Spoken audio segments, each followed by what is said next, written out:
So guys, welcome everyone to my dining room, and my parents were kind enough to come over to the house, and we're just going to interview them a little bit and hear a little bit about early karate history and about the knitting together of our Adamson family karate studio thing we got going on here with me and all my brothers and this next generation, and already started on the third generation. We got Sensei Drew coming on strong. We got Sensei Faith coming on strong, and that's just with the leadership of the dojo, not to mention all the other ones. And Sensei Alex in the next generation, and Teresa, and man, just so it's kind of a neat time. Obviously, with the social distancing thing that we're dealing with, you know, having something like this in an auditorium wouldn't work. But in a way, yeah, this works fine. This will get it done. So, so I think we'll go ahead and get started if that's all right. You guys ready? Mm-hmm. Sure. Okay. So first introductions, guys. This is my dad. This is Doug Adamson, and he has been a former U.S. Team coach. He has you guys together started our school in 1977. And ran it all the way through, and they've both got lots of really cool stories to tell tonight. This is my mom, Janice Adamson. Hello. And man, what an influence these guys have been on me, and hopefully now on you guys, because a lot of what we do at the dojo is because of their design. So yeah, I think let's go ahead and go to some of the first questions. So tell me a little bit about, maybe Dad, you can go first. What got you interested in martial arts? Like, how did all that happen? You know, early on, maybe early childhood or something. I don't know. What got you interested in martial arts? Well, your mom and I were in high school, and we were working at a restaurant called Teepee, which was a famous. There was more than one of them in the city, and they were kind of famous restaurants. Yeah, and this was the north side one. Comment if anyone in your family knows anything about Teepee restaurant. All right, go ahead. As in Indian teepee. Yes. Okay. Yeah. And I was a cook, and she was a waitress. And one weekend night she was car hopping, so she goes outside, carries a tray outside. There was a group of boys from Carmel High School and a group of boys from North Central High School that were fussing in the parking lot, and it turned out into a gang fight. Mm. So I recall, somehow I knew that things were... Wait, what grade are you in again? Like a junior, senior high school. Yeah, Okay. junior, senior in high school. Okay, go ahead. So I knew things were going south, so I went out to grab your mom and bring her back inside the building. And right in front, and I did that, and then right in front of me there was 4 guys, one from one of the schools, I don't even know which school. 2 other guys were holding him, and the one in front had a club, and he was beating him, and those guys were holding him. How do I not know this story? Do you know this story, Heather? Yeah. What in the world? I told you guys they had good stories. And then I was giving you all these examples. I've never heard this one. All right, so we're at the TP, and this guy's getting thumped down with a club. And I absolutely did not know what to do.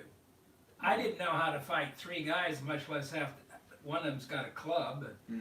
I didn't know what to do. I didn't know, and I did not like the feeling of not knowing what to do. Mm. So, you know, I was in wrestling in high school, and But you had already wrestled by this point. Yes. Okay. Well, I think 1 year. Wrestling started my junior year for Westfield. Okay. I went So to this has been Westfield the same School. year, maybe. Well, Yeah, it was I don't remember exactly. the whole scene is not 3 people holding one guy. It's a whole parking lot. It was a prearranged I thing. know, but that's what I That's saw what you saw. right in front of me, and I didn't like it, and I didn't know what to do, and I didn't like that feeling. So, Mom, tell me from your perspective. Same. I thing. think what happened was there were people from Carmel there, and North Central got offended that Carmel people were there or whatever. So they went and got a bunch of their buddies. Okay, remind me. This teepee restaurant is Is located. at 91st and 31. Okay. Back all right. when. Okay. And they went and got their buddies and came back, and they were prepared, you know, to rumble, so to speak. Did they go like this? No, they did not. Probably. So anyway, it was a very traumatic night. It was very, I don't know. It was All right. scary. So you're car hopping, and then what do you remember? Obviously Dad's saying he pulled you in. Yeah. Do you That remember was- anything before that, or No. you No, just? just watching the people come in. It all happened real quick. Yeah, it was very and then quick. it was over. They jumped out of the cars, ran at each other, and And it was all That over. was it. That was it. So I just didn't like not knowing what to do. I didn't like that feeling ever. I never forgot it. So then, as I went, there were no karate schools at all around here. There was the first one in Indiana that I know of was Glen Keaney School, 1967, but that was in Anderson, right?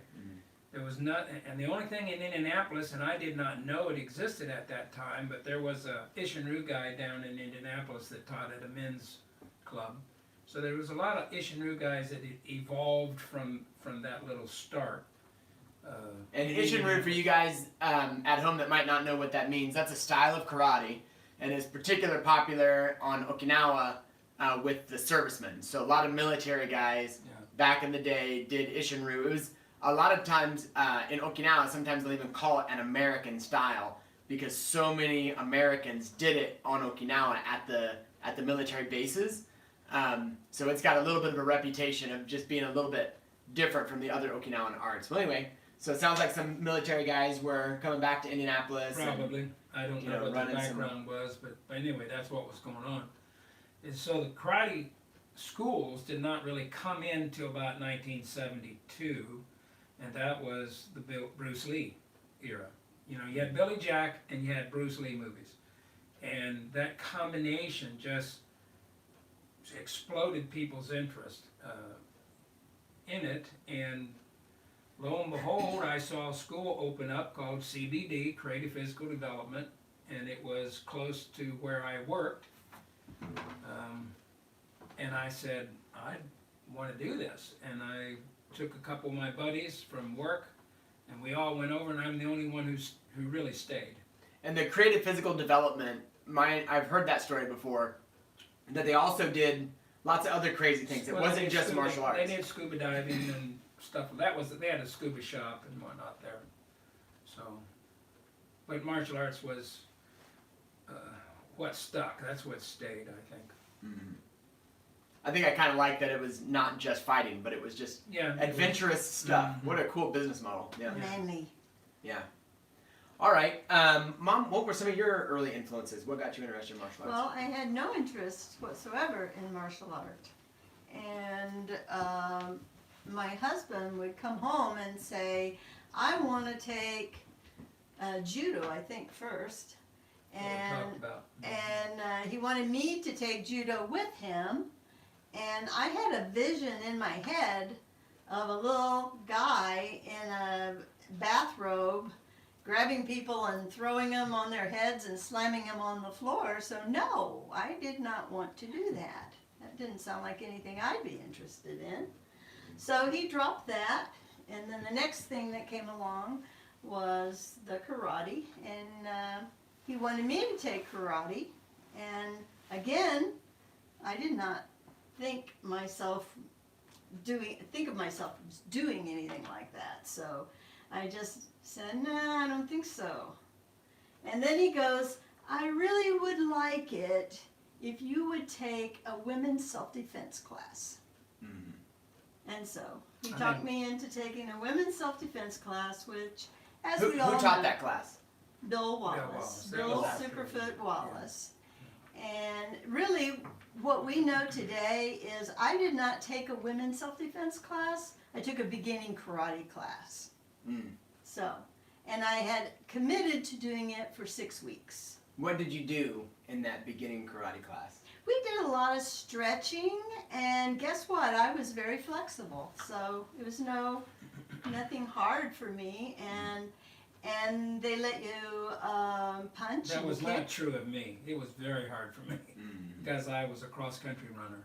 Right. My legs went one way. Yeah. They didn't like going this way.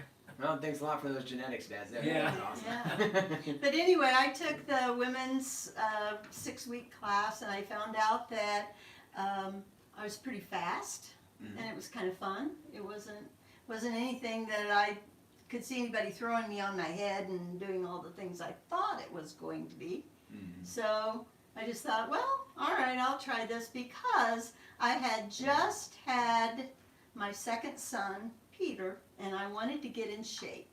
And karate really got me in shape. Mm. It made me feel good about myself. So Yeah. that's Oh, cool. my influence. And then tell us a little bit about about like, sound like you maybe dealt with some bullying early on. Oh, yes, yes. When I was growing up, I was the little, if you see Hope, that's kind of me.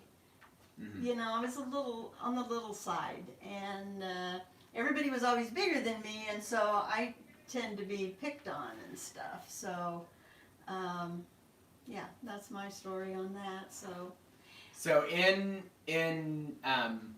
Texas, sounds like on the playground, we're not talking about I saying know. something like, you know, calling you a name, or we're talking We're physical. talking about physically. I was a minority at that time in Corpus Christi, Texas. Because this was South Texas. South Texas, and a lot of Hispanic people there, and I was like maybe the second girl that wasn't Hispanic. I don't want to say white girl, because that's not very nice to say. Yeah, that, whatever. so. Yeah.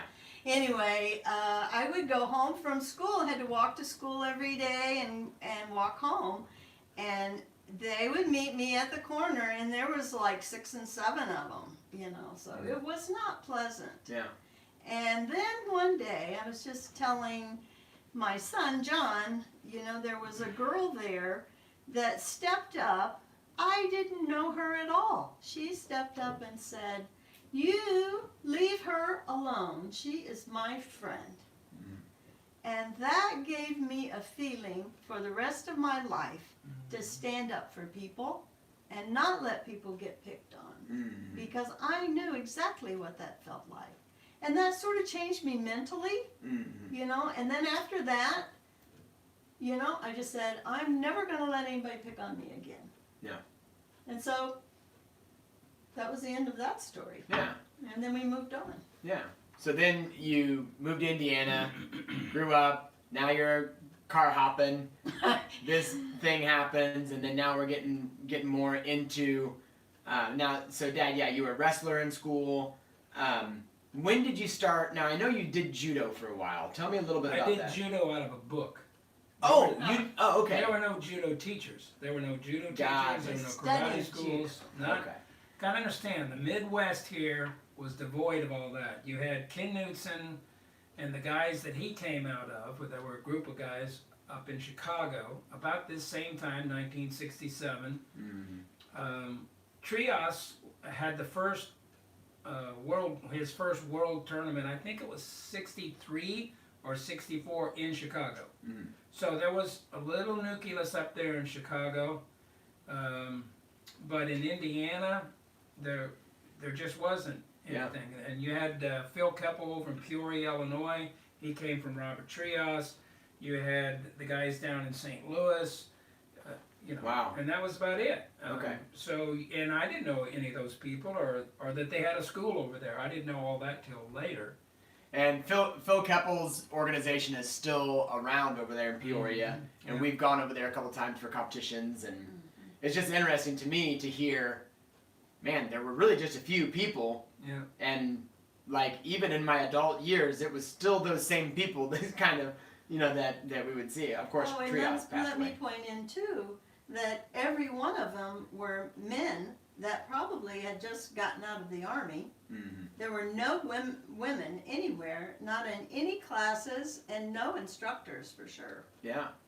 So, well, I guess maybe we'll get to that later on. Actually, I want to hear about your experience as a woman in early martial arts, and we're definitely going to get to that. What would you say? So now you come to karate. What are you most enjoying? Dad, why don't you go first? What do you most enjoy about, just karate? My early years and all that. Yeah. Well, competition. I loved competition. I loved it in high school. I was the captain or co-captain of every team I was on my senior year at Westfield. So I just loved that kind of challenge, you know. And I kind of missed it. When I was in college, I didn't do any of that stuff. Right. And then when I kind of missed it. I came back and I got involved in the karate school. And then lo and behold, they actually have tournaments, you know. And I thought, this sounds like a lot of fun. And we were just talking about the first tournament that she remembers was the tournament that I won that the division. You know, they only had like 2 divisions. You had black belts and below black belts, and maybe they had 3. I don't remember because it's too many years ago. But that's how I got promoted to blue belt. I got it's just like judo. If you win a tournament, they raise you up. I got a blue belt because I won the tournament. So then there weren't any more tournaments and I said, I'm enjoying this. Why can't we do this? And then Bill Wallace. I heard Bill Wallace was coming to Indianapolis, and he was the #1 point fighter in the United States. He was the #1 competitor in the United States in karate. So. And how did he know that? He probably had one of the first subscriptions to Black Belt magazine of anybody in Indiana. And so he knew who Bill Wallace was. Okay. So, Mom, what about you? Like early on, what were some of the things that you really enjoyed about karate? What was your... Well, I think I went the full circle for karate. Okay. In the 4 things that we work. First of all, I love sparring. Okay. Because like I said... Wait. You're telling me that the first thing... Now let's go early on. Yes. Sparring was the first thing that you liked. That's interesting. the only thing we did. Okay. You and Bill Wallace. Yeah, For 2 years, all I did was spar. I'm learning a lot here, guys. This is not what I expected. All right. And they had just come out with this wonderful invention called hand pads. Because prior to that, my husband would wrap an ace bandage around his knuckle when he went out to, and then Junri developed hand pads and headgear and hand pads and stuff. So you really didn't have to worry about getting hurt. So, and like I said, I was fast, so I could get lots of points, and I was fast in the other way, so I could run away fast. So. Okay. Wow. Those pads were They were totally different than today because it was the first one. So they were a tube, literally a tube that you stuck your hand in, and you grabbed a string, and this part of the tube was open, and that's so that you could grab somebody because you were allowed to grab. There was a hole in the bottom. So there was a hole you could reach your hand out, grab a guy's ski, and hit him, whatever. So that was the first ones. They didn't last. They got beat up. They Real tear. fast. The foam wasn't as strong. So they made, but it was. I was so excited that there was something that we could bang each other up, and you stopped getting cuts and black eyes and stuff that we did on a regular basis. So I just want to say, I remember. So I'm going to be able to tell this story when I get older.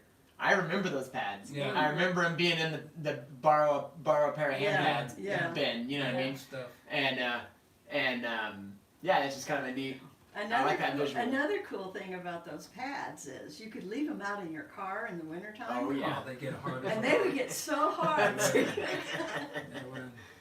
It wasn't very nice. Well, cool. So now, Mom, I was expecting for you to say, my favorite is kata. Oh no!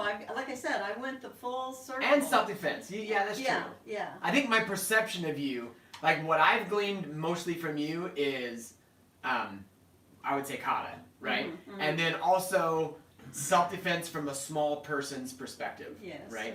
And from women's perspective. Yeah. And I think one of the neat things that my mom always said to me is, when you're small, you gotta cheat. You know? And you meant it. You know, when we're talking about self-defense, you can't just duke it out with somebody, you know, fighting with what they're good at. You know? Well, anyway, back to the sparring thing, and in defense of you here, I was fast and very limber, so my kicks were very good, very fast, and there were a lot bigger people than me. No weight classes back in the day. No weight classes. Yeah. So I would just throw a nice little roundhouse kick and smack. And about the third time with this one girl, you know, I saw death in her eyes. She wanted to kill me. And so when I saw that, if you know me, you know that isn't something that I would want to be part of, you know. And so she came after me and something clicked in my head that said, this isn't fun. This is self-defense. So then I switched over to self-defense. There you go. And I really didn't like that kind of an attitude, you know, I'm going to get you. Right. When it was fun and laughing and we were having a good time, I'm okay with it. But when it becomes self-defense, I have to switch. Yeah. Okay. Yeah, that's cool. All right. Well, let's go ahead and go to the next slide. So yeah, Dad, tell us a little bit about your early point fighting days. Mom just shared a story. I have a perception. I don't know if it's accurate, but I have a perception that it was just far less civilized than it is nowadays. You know, now there's a lot of, you know, fear of litigation or something, or a lot of the organizers are a lot more organized, and there's a lot more I'm just gonna assume that everybody knows how to behave because it's already set. But in the early days, there was nothing set, right? It was just kind of, tell us a little bit about what it was like to compete in some of those tournaments back in the day. Well, I'll tell you about my first Indiana State tournament. Okay. Right?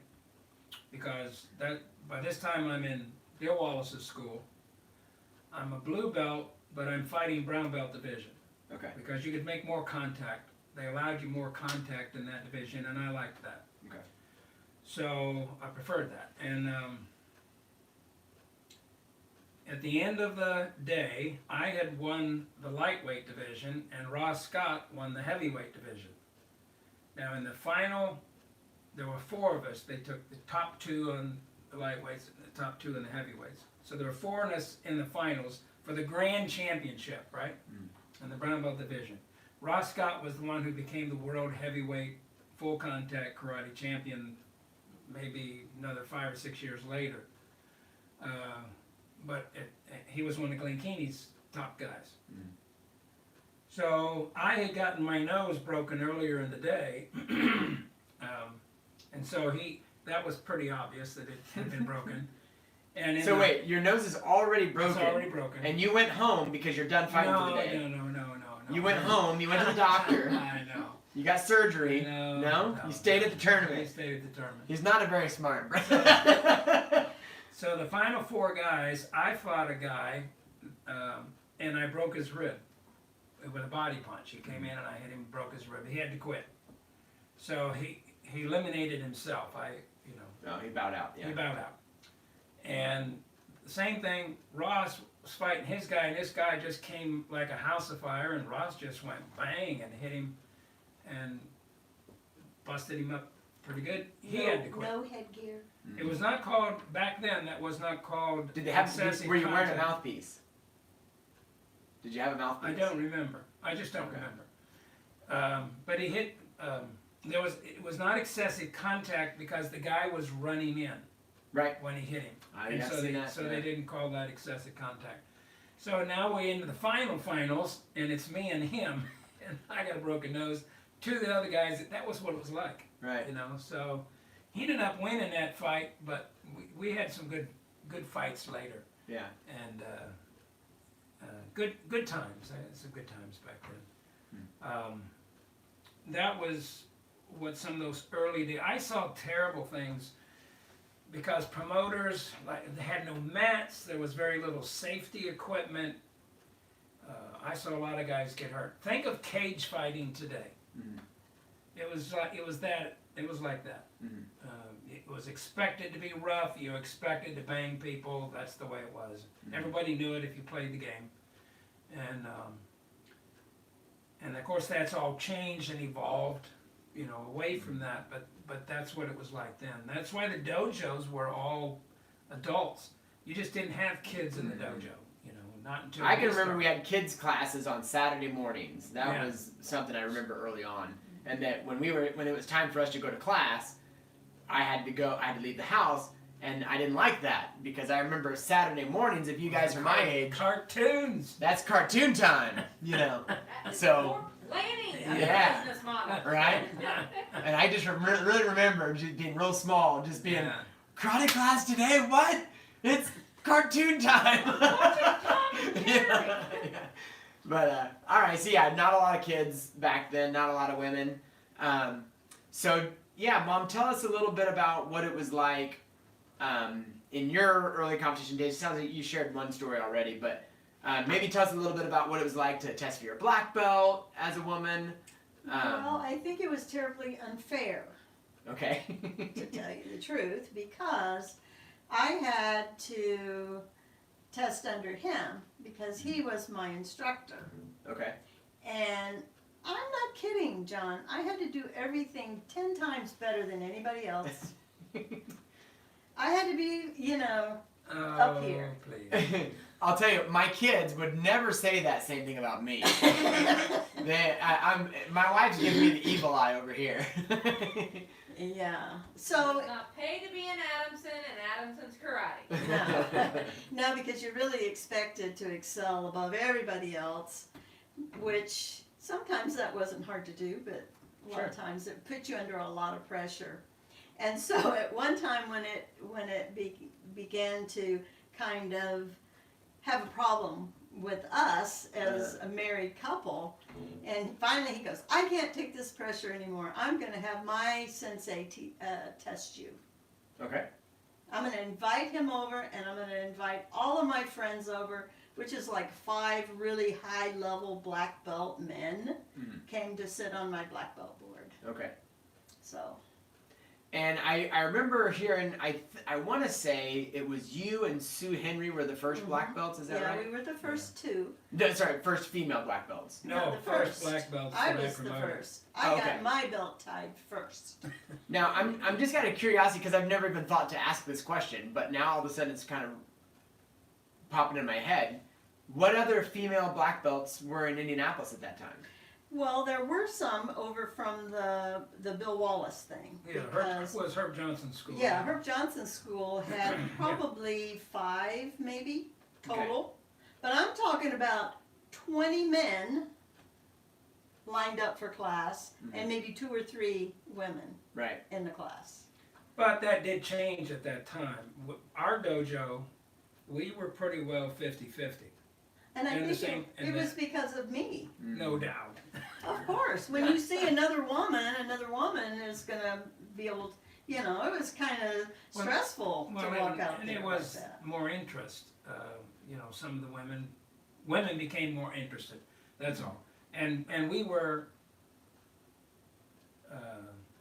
open to it. We were not. Yeah. We weren't trying to hold anybody back or hold anybody down or whatever. We wanted to. We've always been about building people up. That's Right. just Yeah, period. that's what we do. Yeah. So that was. I've always said I've spent a lifetime teaching women to do things they're not supposed to be able to do. They're not supposed to be able to fight, and that's all we teach them to do. Yeah. Teach them how to fight. And I remember we took Faith and Hope to the wrestling conditioning at Carmel High School. oh yeah, They were middle schoolers. When they were in middle school. Yeah, when they were in middle school even.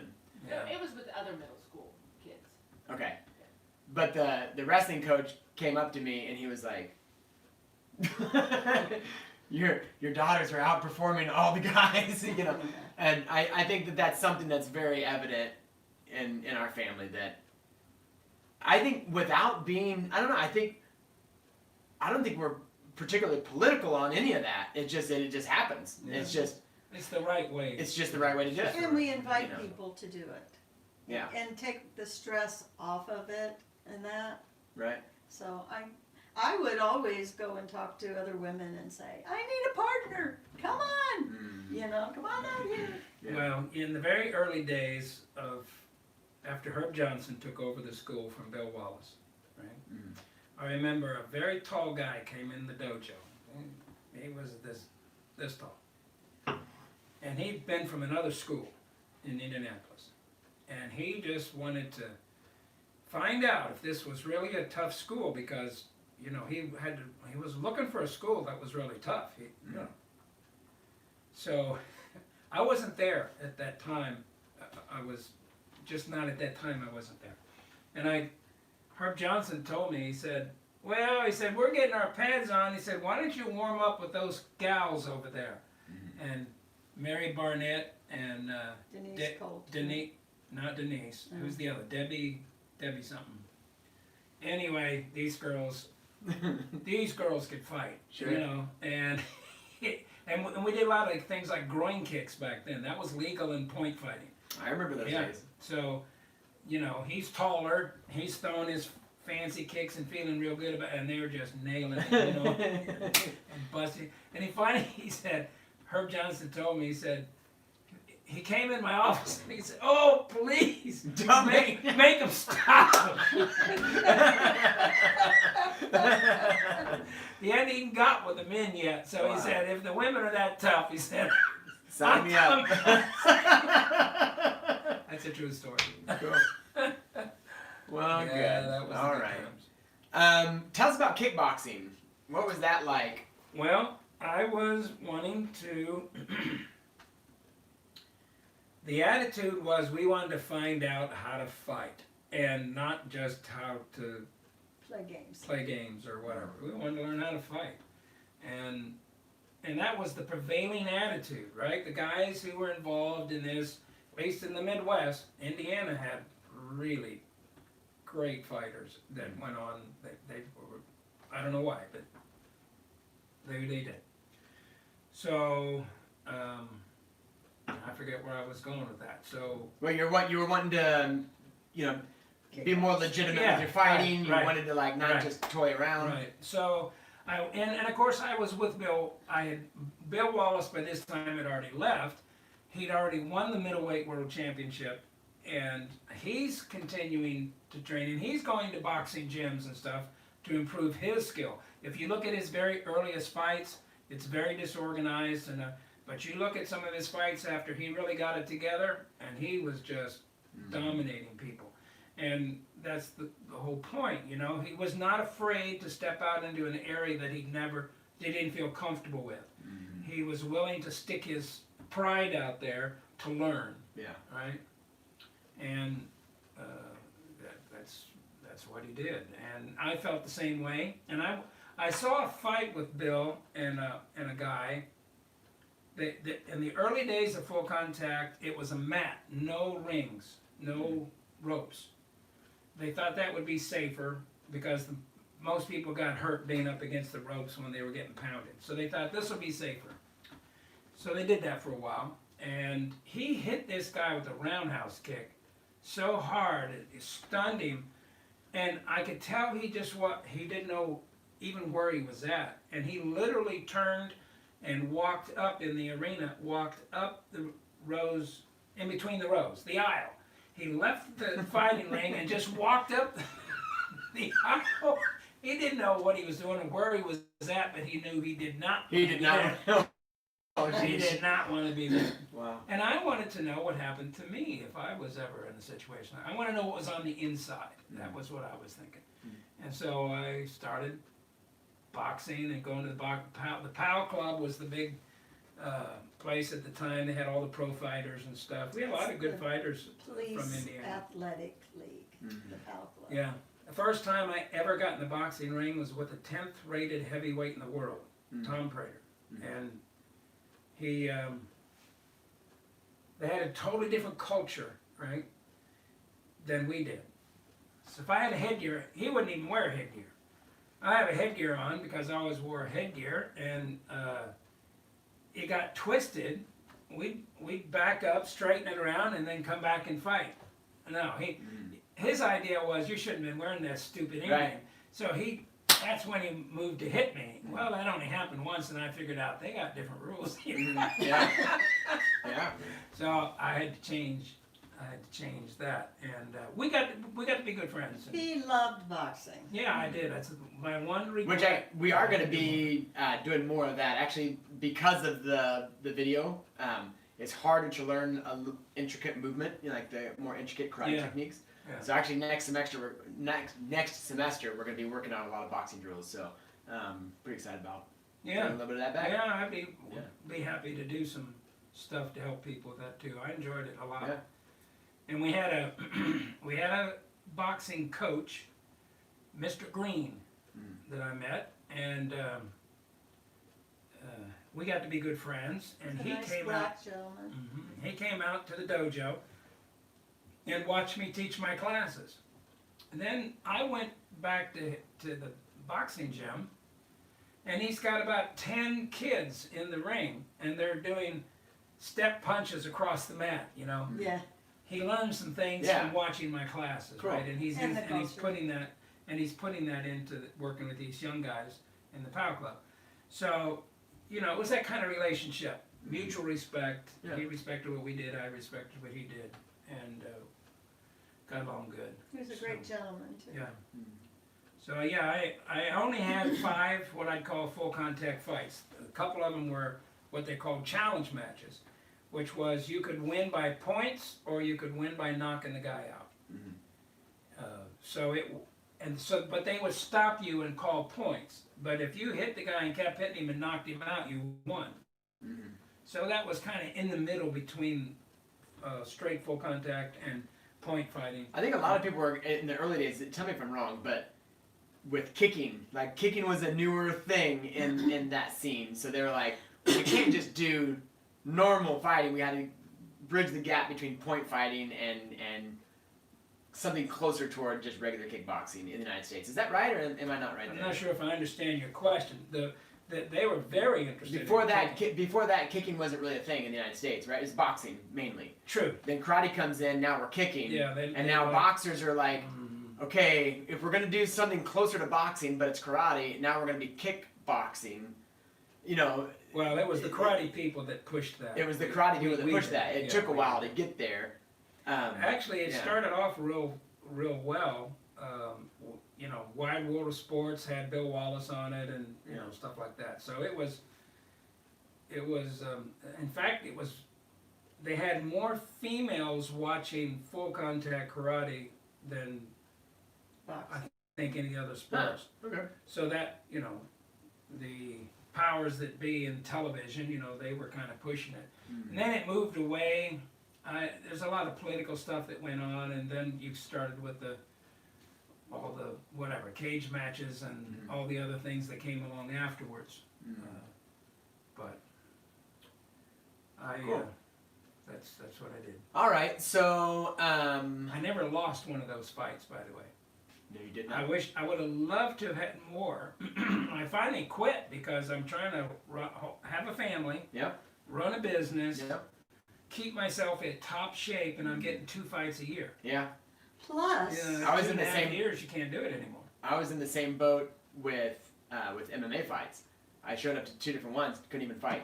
So because they didn't have Didn't have a buddy. anybody in my exact weight class, because they're real persnickety on the weight classes now. So, I could have done more, but I just too much time training, and it's too much of an investment. Like probably similar, because at that time I think my kids were 10, 5 and 8, and somewhere around there. And we're trying to run the business and trying to go. Sure. And then so now just whatever, next generation, next. Yeah. All right. So, what about the early days of running a karate studio? Isn't there a story about you locking the door? That was Bill Wallace did that. I never really locked the door. I did shut some curtains sometimes. You'd have people that would come in and challenge you. They watched Billy Jack movies and stuff, and so they were a motorcycle guy or something. They wanted to see what you got. Or some guy would, he was like a traveling samurai karate guy, and he'd go from city to city and see what you got, you know, and stuff like that. That kind of stuff did happen. Which is pretty cool. And it's kind of, I mean, Yeah. I'm not saying it's completely safe, but it's kind of a cool existence. Mom, do you remember that? My favorite story is, and what I used to tell women all the time, is that how would you feel if your husband came in when you were 9 months pregnant and say, we have the greatest opportunity. We can buy a bankrupt karate school. And that's what happened. For real. Yeah. And who were you pregnant with? With this guy. this guy right here was raised in a karate school, just like all my grandkids have been. But he needs to tell you about his first day in trying to get the school open. Okay. June the 1st, 1977, I'm starting the first day of classes. Yep. And no students, well, we had a few students that came from the old school, but really no students yet. We're advertising, people are coming in.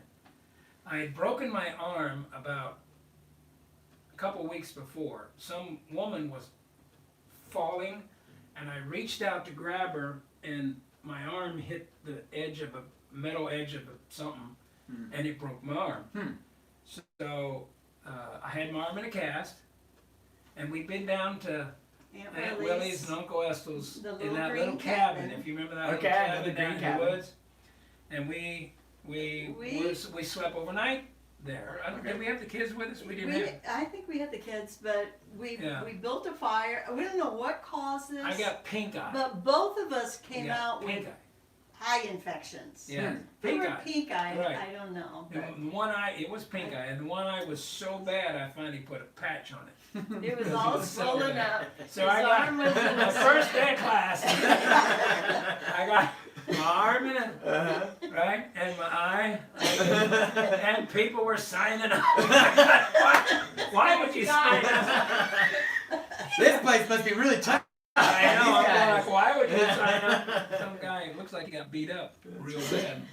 But anyway, that was that. That was the first day, and the good deal that we got for buying this bankrupt karate school, we took over his lease, and was at least 6 months more to pay, you know.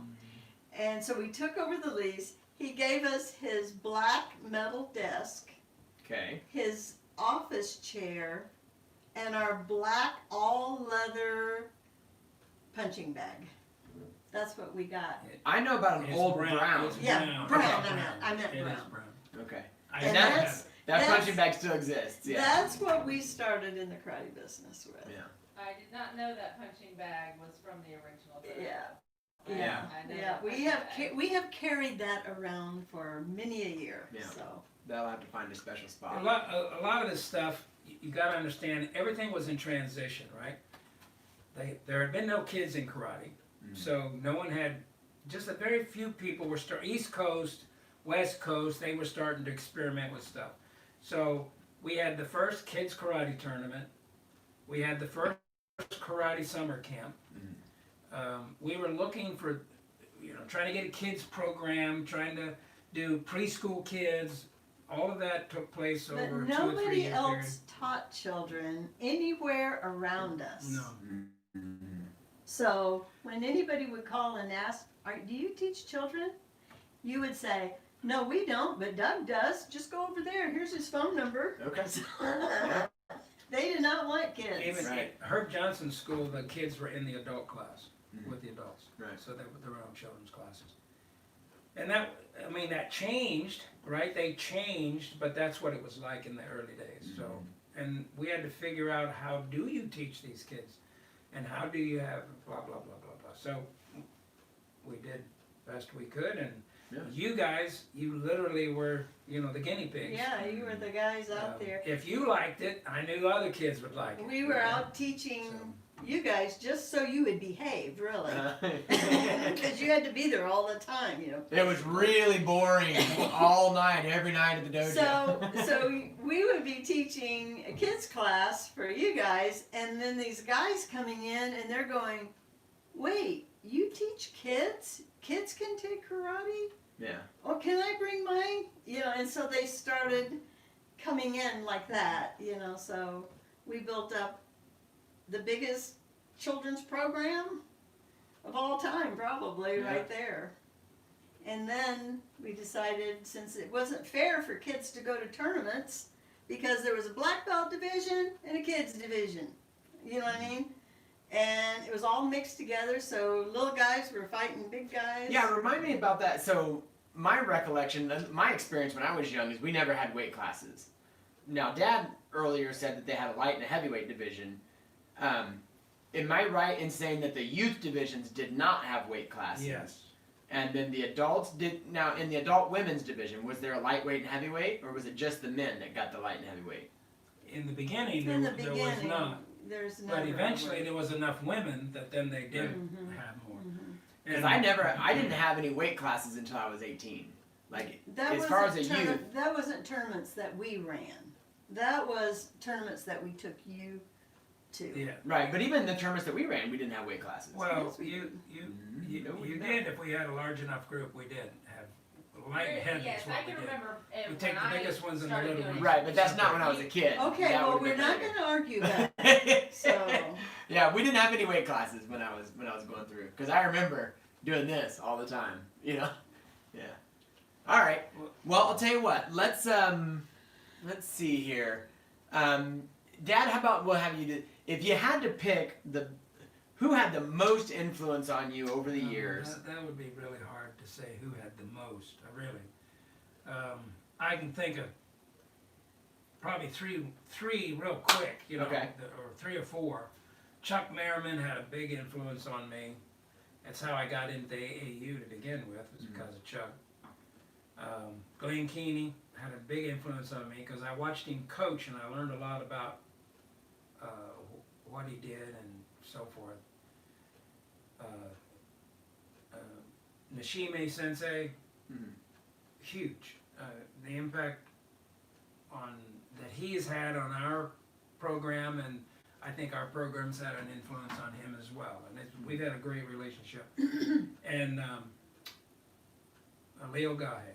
You know, So it'd probably be those 4, you think? yeah, I mean, there's others. Rudy Pavletic. You know, I could name a whole bunch of guys that really had big impact on us. But you know, you got to understand that in the early days, it's so different than today. It's foreign to people's experience. There were no advanced instructors in the Midwest. There was on the East Coast and on the West Coast because Oriental people moved there. And so there were some martial arts people that were on Family both systems. coasts, right? Like Ishinru, there was styles out there, but not in the Midwest. So when Bill Wallace left the dojo, Herb Johnson was hired to take over. He was a brown belt. That's all we had, right? Now, because we were so serious about what we did he succeed and build a tremendous school system of his own and all of it? Absolutely he did. It's because he's very serious about what he was doing. It's just there was nobody else to do it, right? And we sat down. I'm not even a brown belt. I'm fighting brown belt division. I'm a blue belt still. I had 2 tests, brown belt and black belt. That's the only 2 karate tests I ever took.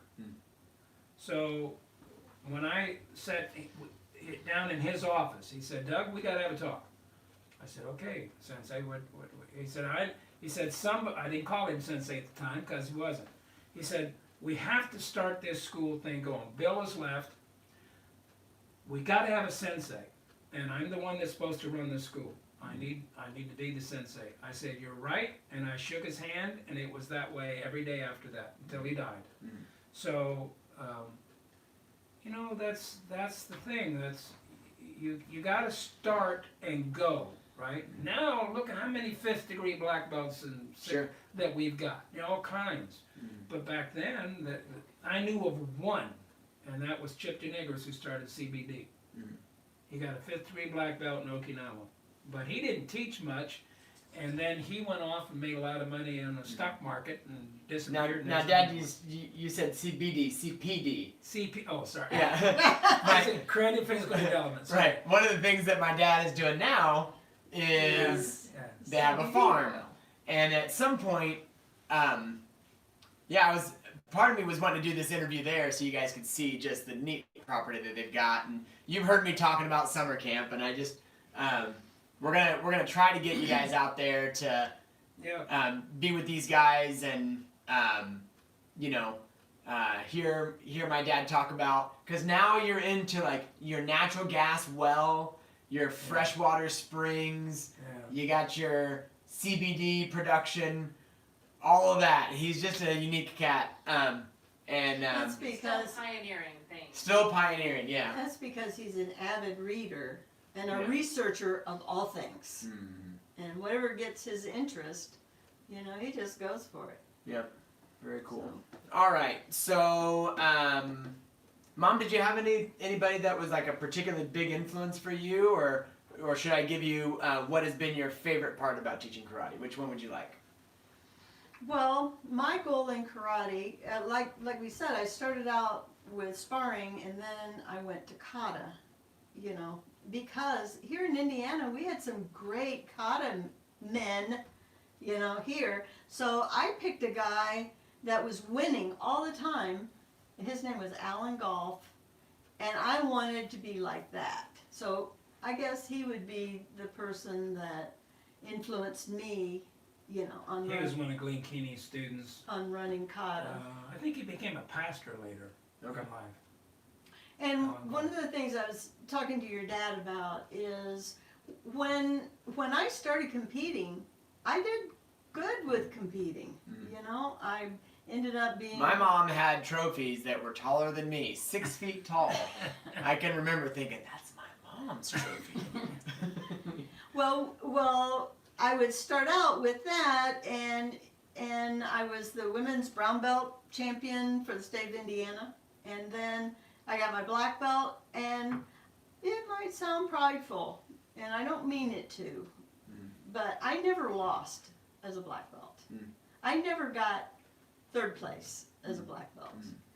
And after a while, I had taught a lot of women. And Stephanie Roark was a black belt. My babysitter growing up. Yeah, and several, I'm at loss of names now, but there was like 5 You got Laura Henry, Yeah. Stephanie Roark. Yeah, and we would go to tournaments, and they'd say, Sensei, are you competing today? I've had people ask me that. And I'm going, why? She go, well, I don't know. I was going to compete today, but, Yeah. And so I thought that was awful. Okay. Yeah. Because I see what I you're saying. wanted them to be good, Right. and to feel good about themselves. So I go, nope, I quit. Yep. I'm not doing it anymore. Right. I'll be a coach. I Yeah. like being coach.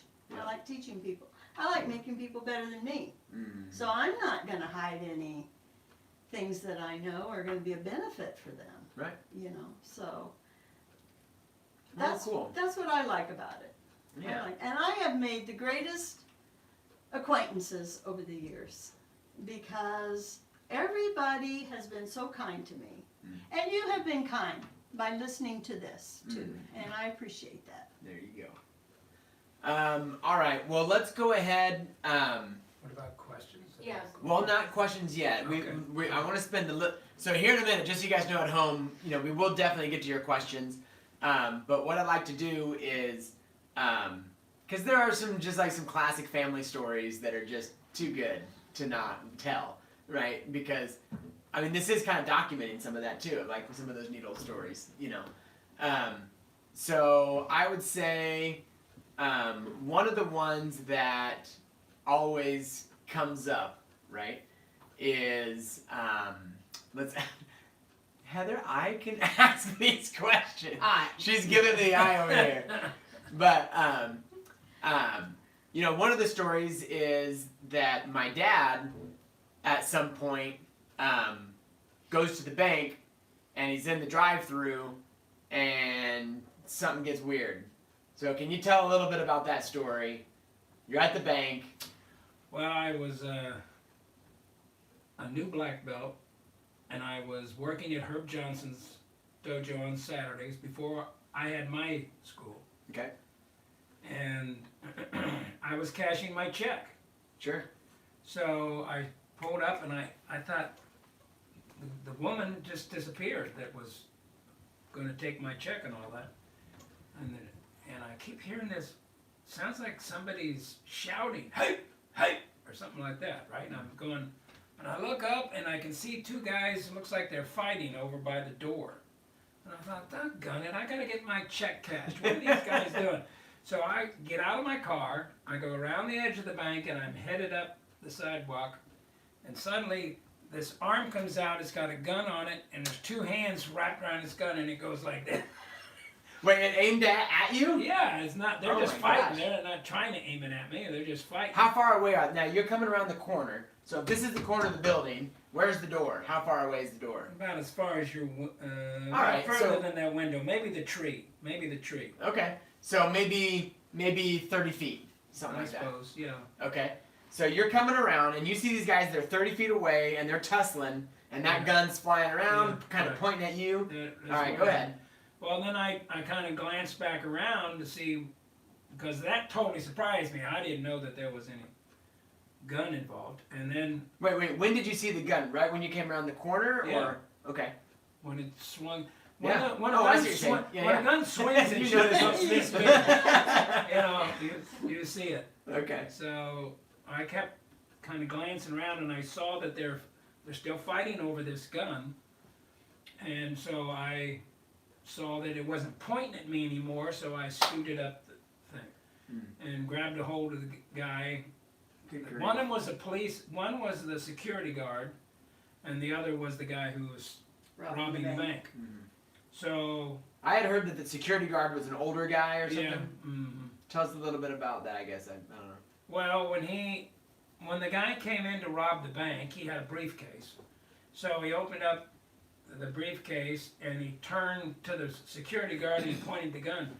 And that old man just snatched it from him. He just grabbed it and got it away from him, and he was totally shocked that this Wait, old guy did this. I had this wrong in my head. I thought that the guy robbing the bank was grabbing the gun of the security guard. Yeah, well, that comes. Okay. All right. Sorry. Go ahead. I'm All right, interrupting. so he snatches the gun away from the young guy. So the young guy reaches for the other guy's service revolver. Right. And Okay. that's what they're fighting over. Okay. And when they're fighting over it, the guy, what I thought was yelling were gunshots. And one shot went through the robber's chest about right man. here, and the other went up over his head and out the window. So he's wounded. They're fighting over the gun. What the Whoever gets the gun, the other guy's going to be dead, right? So it's a pretty. So I get a hold of him. I sweep him up, both of them. I'm talking to the guy. I'm here to help you, the security guard. And I swept him out, took him down, and got the gun away from me. And I said, "You're going to have to relax and settle down, or I'm going to have to hurt you. You're just going to have to settle down." And he did. He just went. All the fight went out of him, and that was it. And then the security guard was able to get up off the floor, and we got the gun away from the guy. And then I just sat on him till the other police got there, and that was it. You know, that was that story. That's crazy. That's a good Yeah. one. And then I think my favorite story about my mom would be, man, there's so many good ones. But let's see here. How about, Mom, would you mind telling us the story about the gorilla? Can we tell the gorilla story? Okay. Let me tell you real quick. Before my mom does this, she's not too keen on even talking about any of this because it's really important to my mom. She wants her story to be her heart. And I think you guys I'm sure you guys can pick up on her, who she is, right? And it's not that you're a violent, deadly, No, mean, person. That's not what we're going for. But what I would love for the next generation to see is how you can be a lady and you can be kind and loving, and then still be able to stand up for what's right and still be able to come to the rescue and be a hero. Okay, So well, tell me the girl all of story. this started with you Okay. because I never told anybody this. Yes. So I'm walking in the dojo one day, and my son is teaching self-defense and so on and so forth. And I am famous for just walking in and just taking over a class or Yep. whatever. So I went in and I says, I want you guys to know you have to be prepared for a lot of things in your life that you're never going to be able to imagine will happen to you. Because one time, when I was 10 or 12 years old, I had to fight a gorilla. A real gorilla. Go ahead. So we were on vacation and we went to the zoo. And while we were at the zoo, this gorilla liked to smoke cigarettes. So the people that would walk by that would be smoking a cigarette, they'd say, hey, here's your cigarette. And would throw it to the gorilla. Gorilla. And back then, this is a few years ago, you understand, there was just bars and a little ravine ditch and then a little fence right here, like this high. So as we're going by, this lady picked up a cigarette and threw it, and it hit the bar. And it bounced back and fell into the ditch. Well, my little brother, who was probably 8, I don't know, let's say he was 8 years old. He went down, grabbed that cigarette, and went like this to throw it at the gorilla, and he just reached over, grabbed his arm, pulled his whole arm through the bars, put his other hand like this, and pushed it all the way down to the bottom of the floor and started chewing like he was eating my brother's arm. And my Uncle Mike still has the scars on his arm, by the way. So then, I don't know, I just said, that can't happen. I'm going to have to do something. So I jump over the fence, go into the ditch, and start screaming. And I see this look sometimes in people's faces. I think I saw it on his face, like this. So he backed up because I was screaming.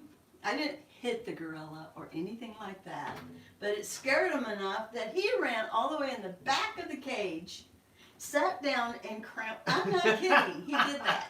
So I got my brother out. We took him, to the emergency room and had him stitched. There was blood everywhere. So wait, my Uncle Mike says that you came over that fence and the gorilla's chomping him, and you come out and you are screaming and swatting at the I gorilla. don't remember that. That you're swatting. He said you're swatting at the gorilla, and whether you hit him or not, we don't know. Yeah, I don't know. But like that,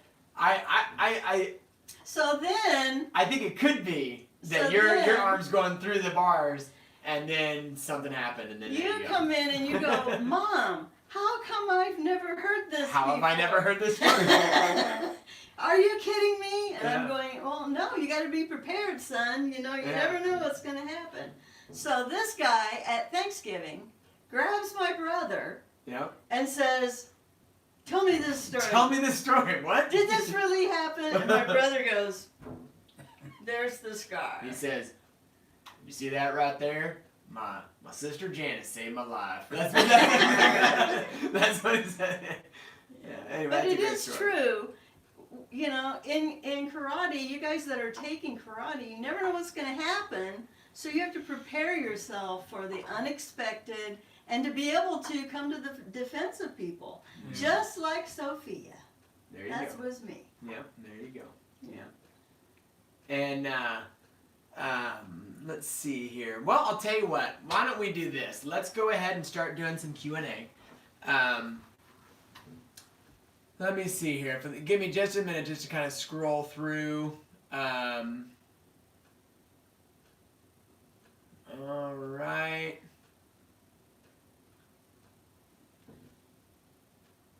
All right. Where was the first dojo, and how old were you when you did that? This is from Dan Shelby.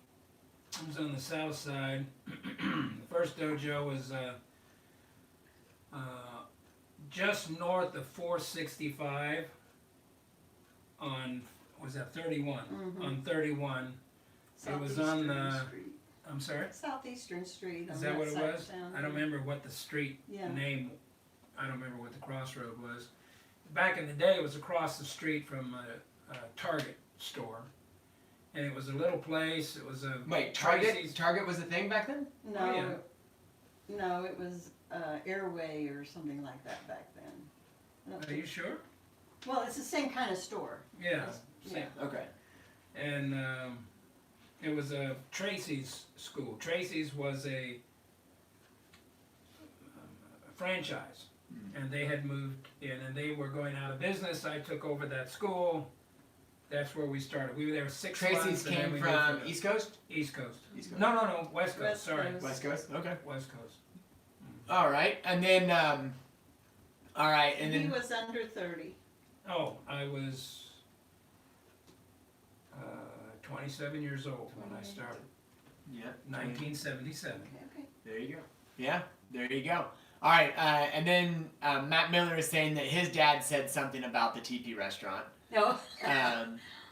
All right, and then Is he let's from see. North Central? All right, let's see here. Gangs in Carmel? Question mark. Let's see here. We did Why have did you a winning move- football team, you know. There you go. Mom, why did you move to Indy? Or why did you move to Carmel? Oh, from Texas, you yeah, mean? from Texas. Just my dad's job. My dad changed his job, and we had family up here. And how we met was he went to school in Westville, and I went to school in Carmel. And right in between us, 146th Street, was First Baptist of Carmel. And we both went to that church, and that's when we met when we were 14, and I've known him ever since. There you go. All right, and then Abia is asking: is point fighting close fighting with another, or is it a points system fighting? What is point fighting? A point-based system of fighting, and it's mostly at long range. You start at long range. Do they have karate? Do they have? This is a karate family. Yeah, these are all karate people. Yeah. Well, so when you see point fighting, every time you see Sparring. the guy sparring, yeah, that's point fighting. So the difference we just- between point fighting, so you can play to knock out, then if you knock the guy out, you win, or you can play to score points. That's point fighting. We choose to do point fighting most of the time because, you know, when you play to knock out, you get a lot of concussions, a lot of brain trauma, and it's not so good long term. Now, it's not to say that we won't ever do that. It's just our primary thing is point fighting just because we think it's safer. All right. And then let's see here. What made you want to teach kids instead of sticking with adults only? This is from Sensei Buckley. Because I had 4 sons, and I have to work nights. If I'm going to work every night, I'll never get to see my children. So it just made sense to have programs there at the dojo that I could spend time with them. So that's really why. All right, and then Jason from Avon says, what is your favorite kata to perform, and what is your favorite kata to watch from competitors? Does anybody, Mommy, want to take that Well, one? I guess mine would be Nandancho. Everybody knows that's my favorite kata. And some of you guys out there know Nandancho, because we have done it in the last, I want to say it might have been 2 or 3 years ago that we did it. I in our think Bible each of class. us run it a little differently, though. We all each have our touch to it. Yeah. All right, and then the Downings are asking, was it difficult to gain respect from the international karate community as you build your program? And then probably that's almost more in my wheelhouse of doing the international competitions and stuff like that. So we'll have to answer that one when I'm retiring. One thing though is Cindy Yee. Mm-hmm. Cindy Robinson. Yeah, Cindy we Yee. saw her before she was married. Yep. As a teenager, competing. You never did. I saw Right. that. Your dad Yeah. saw that. Yeah. And Steve Robinson, we met him when he was just a kid, and now we come along and we're all friends. We all are acquaintances, but you know, we respect one another. Yeah. Here's one thing I'd add to what the question was. Thinking of like Kashaba Sensei, right? Most of the guys who are very serious martial artists, like Nishime Sensei's instructor, Kashaba Sensei, they were very well versed in what they did, and we thirsted after that knowledge because we didn't get that opportunity to study from a very early, like you guys have had, for a very early age from really talented people, and we didn't get that, so that hurt, kind of missed. Got me off track now. Where was I going with that? International respect. Oh, international respect. So when he came to Indianapolis, or not Indianapolis, to California to do a big seminar, and then we had all the Yamani people around. And he just made a big point of saying, it's our school has helped his system more than any other, because we help them figure out how to teach. See, that's a different technology. One's fighting, one's teaching to fight. They're different technologies. And they were very impressed with how we went about those things, and that's where all the changes, they started adding all those katas and doing things that they did. That was why. So we gained respect for what we did, and we respected them for what they did, and so it was also Ozawa Sensei from Las Vegas. who ran the Las Vegas tournament. He was a top Shotokan. He was a 5th degree black belt, and he was the highest ranking Shotokan in United States at one time. And we had a big discussion about that one night. And he came to our school. Yeah. From Las Vegas From to Las Vegas. to Indianapolis. To Indianapolis, and worked with our students. Right.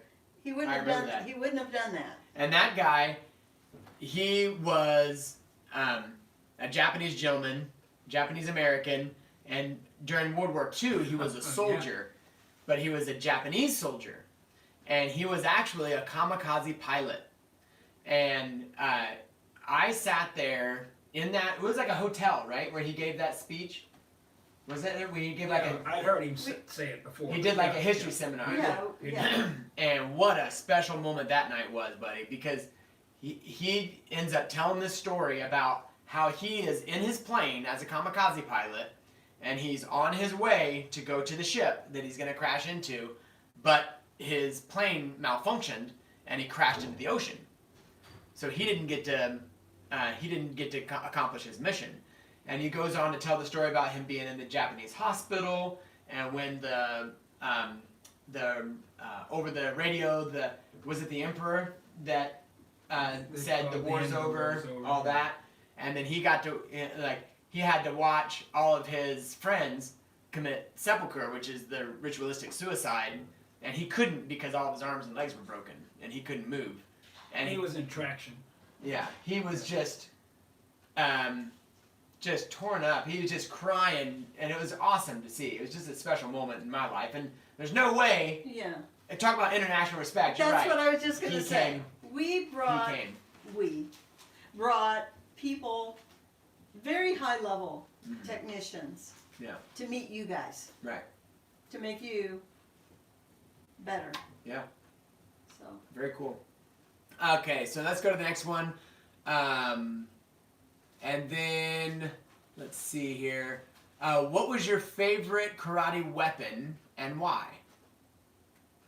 Me, the nunchaku was my favorite, just because I think it was one of the earliest ones that I worked with Rudy Pavletic, and the same kata you guys run, Ebisho no nunchaku and so forth.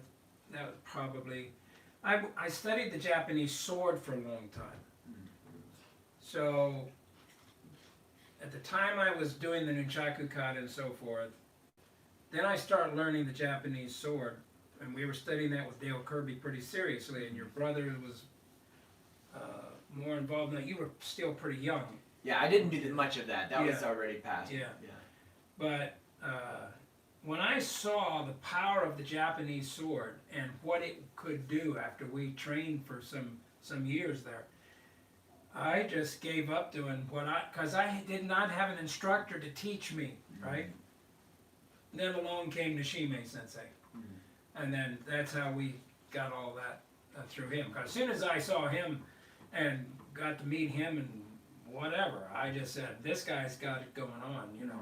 God gave me, I think, a gift of seeing whether this guy's really real or not. I would pick certain people, and even friends that I really respected, like Glenn Keeney, that they didn't see it. And I don't know why. I said, don't you think he's powerful the way he's moving? I don't know. It looks kind of soft to me, you know. Yeah. But he was just graceful, you know. Right. You know, just like we're always teaching. Yeah. I didn't see why they couldn't see that. It sure was obvious to me. But My favorite weapon is a Sinawali stick. well, And as far as And a knife. self-defense is concerned, that would be my weapon of choice. But I love that because that was my first weapon kata. I ran a Sinawali stick kata. at Kali Uno or something like that? yes, Yeah. at the Battle of Atlanta. Emmanuel Tanico made up the kata. Yeah. You know, developed the kata. And I had my Sinawali stick, and it had tape all the way around it, so it was like a swirl. Okay. And then there was a little silk handkerchief Okay. at the bottom of it to match the tape. Ooh. And I was Because it's an open tournament. Yeah. Out of Atlanta. Yeah. You know, that's where you But did it. son, I'm doing my Sinawali, and I grab the stick and I jump it Oh yeah. and bowed out, and I won. Nice. Nice. Yeah. Yeah, speaking of, tomorrow night we've got that seminar out at the park, and we're going to be working on the Cinnamon stick stuff. Not as good as I am. Not nearly as good. Very good. Well, Now you're gonna have to teach them how to jump over it though. oh, that's right. Dang it. That's not easy to do. Yeah. So obviously our generation, we're really grateful that you guys did what you did, and we're taking it to the next generation, and just one step at a time, right? Yeah. What Well, would? hold on. Oh, okay. We are extremely proud of you Yes, thank for you. the way you have done things and your heart, Yeah. how you give to people, and you want the best for all of your students, and you work so hard. And you don't have to be mean. You're the nicest guy in the world. Very good. But we appreciate you. They all know Thank I'm you. the main one. Yeah. So tell us a little bit about, like, now that you're semi-retired, you're kind of doing different things. Now, of course, my dad still works with the people that are getting ready to test for their black belt, and you guys that have been around for a long time know that. But those of And you guys that are competition slowly team. coming up, and comp team, yeah. Can you tell us a little bit about what would you like for your legacy to be? What would you like to be remembered for? What are you, anything like that? What are you thinking about legacy for yourself? My heart is, I want people to know, that I care about them. We are a business. Yes, we are a business. Yes, this is how we make our money, but that is not our heart. Our heart is the people that we work with. And we want to reflect goodness, not meanness. And we never taught anyone ever to be a bully. And I want that to be remembered, that we set the standard for kindness, loyalty, and strength, inner strength. Let me say just something on that, I guess. It's because of all of this riots that we've been having in the last few weeks. And watching that man on the ground with the knee pressing on his neck. And after all the years of teaching chokes and all the different things Yeah. that I've done, as soon as I saw it, I knew exactly what was going on. He's cutting off his blood flow. He can breathe because he can talk, so he's getting air, but he knows he needs oxygen. And finally, it killed him. Because we talk about that when we teach those things. You can put a person unconscious with this, but then you need to get his You need wind to let going go. again. Yeah. You need to let go, and you need to get his wind back. If you had to do it to get control of the situation, you had to do it. But you can do this in a safe way if you deal with that. And that's always been the way we've taught everything. Yeah. We don't want to do Anything to hurt. we don't want to do anything that's beyond what you got to do to deal with the problem. When I had that guy on the ground, I had every right to just beat the crap out of him, but I couldn't do that. Yeah. I needed him to just let go. If he just would let go, then I wouldn't have to do that. And that's how it should be. We should have a heart. I consider that a Christian view, and we should have a heart for people, not wanting to hurt anyone. We don't ever have to hurt anyone if we can possibly do it. But if we have to do it to protect our family or whatever, then we do it efficiently, quickly, and it's done. And then we go from there. So And always wanting the best. that would be always wanting the best for everyone. You know, not having a favorite person. You know, that's going to be our star. Right. You know, it's never like that. It's always the under. We've had kids that run into the door. You know, they just trip over their own feet. You know, and you would say, I don't want them. Those are the ones. That's the ones we Are miracles. Yeah, we Right. love it. You know, We love it. we take people like that and we love on them and we grow them. Yeah. And that's what I want. And I feel like that is happening. Yes. So I'm very pleased. You guys have had a very good example. And you guys have carried on that culture. You know, that culture has everyone who's part of the organization has to accept that culture, because otherwise you don't fit in, right? So you guys kept it going, and all of the people that are part of the dojo, all the black belts, they're keeping that going, and that's pretty special. And I think we can feel it really powerfully. At least I can. You know, the fact that we've been separated.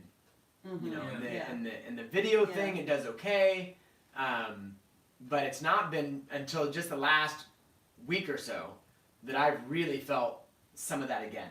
You know, we're getting at the park, we're getting like a decent feel. You know, it's almost coming back, and man, are we looking forward to it again. It's just been really tough, and so yeah, I guess just really grateful to you guys out there for supporting us and sticking with us through just a weird time. And for trusting us. Sure.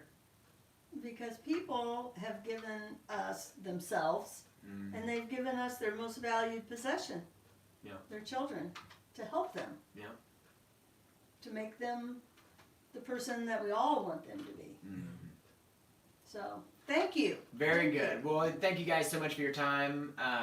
This has been great. I think it'll be good just to document this, and you know, great to show some of my friends, not just at the dojo, but you know, my friends around the country, and I know, you know, a lot of our AAU friends would love to hear this, because you guys are a big part of that too. So thank you again. If you can send me any other questions that people might have had, I can put it on, like, maybe my Facebook or something. Answer questions there. So just go to your say that one more time. You want them to go to your like your personal Facebook page, Yeah. just Doug Adamson, and then just like you can ask questions that way. That'd be great. Yeah. And then I'll try to answer the question. And as far as legacy is concerned, I am extremely proud of my grandchildren. Aren't they awesome? They Yeah. are totally They're pretty awesome. cool. Yeah. They are very talented and Yeah. very sincere and very kind people. Yeah. But they are daggone tough. Daggone tough. Yeah. Very good. All right. Well, thank you again, guys. Thank you guys out there. I'll go ahead and stop the live stream.